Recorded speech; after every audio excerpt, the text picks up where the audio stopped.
Noi l'abbiamo detto settimane fa, l'ha detto anche Forza Italia, consideravamo queste elezioni per quanto riguarda il centrodestra le primarie, quindi due candidati centrodestra, Tosi e Sboarina. E quindi adesso sarebbe normale che il centrodestra si unisse per provare a vincere a Verona. Per ora da parte di Sboarina, da parte di Fratelli d'Italia non c'è stata nessuna risposta in questo senso. È vero che è anche lunedì sera, quindi può darsi che uno debba riflettersi a mente serena e valutare il da farsi. E si vede che la notte ha portato consiglio in casa centrodestra, visto che a metà giornata è lo stesso Tosi a dire che contatti ci sono stati, ma non direttamente con Sboarina. È chiaro che nonostante l'esclusione un po' a sorpresa dal ballottaggio, sia lui, il già 2 volte sindaco di Verona, il più corteggiato di queste ore. La sua lista personale infatti ha ottenuto quasi 4 punti in più rispetto a quella della Lega, non un dettaglio.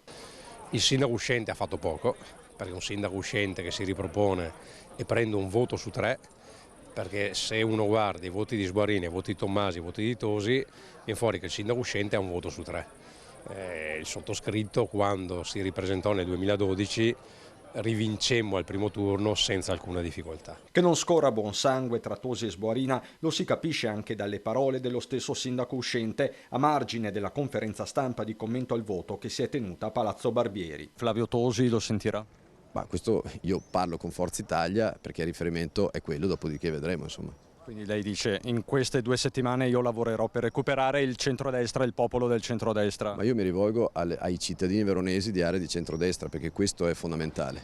È il 60% dell'elettorato veronese. Io ai cittadini veronesi mi devo, dal mio punto di vista, rivolgere. Di fronte al rischio di perdere Verona interviene in giornata lo stesso leader leghista Salvini. Se il centrodestra tiene a Verona bisogna parlarsi. Io parlo anche con gente che non mi sta simpatica, però fa parte del mio lavoro, non è un Segretario, sono entrati in E quindi su Verona spero che si parlino Sboarina e Tosi. Quanto a Forza Italia, che ha sostenuto Tosi, il riallineamento è già in corso e così tra i due storici litiganti il terzo ovviamente gode e per il momento sembra non strizzare l'occhio al pacchetto di voti tosiano. Abbiamo fatto capire chi siamo, cosa vogliamo fare per Verona, cercheremo di fare ancora meglio nelle prossime 2 settimane, dobbiamo parlare di futuro.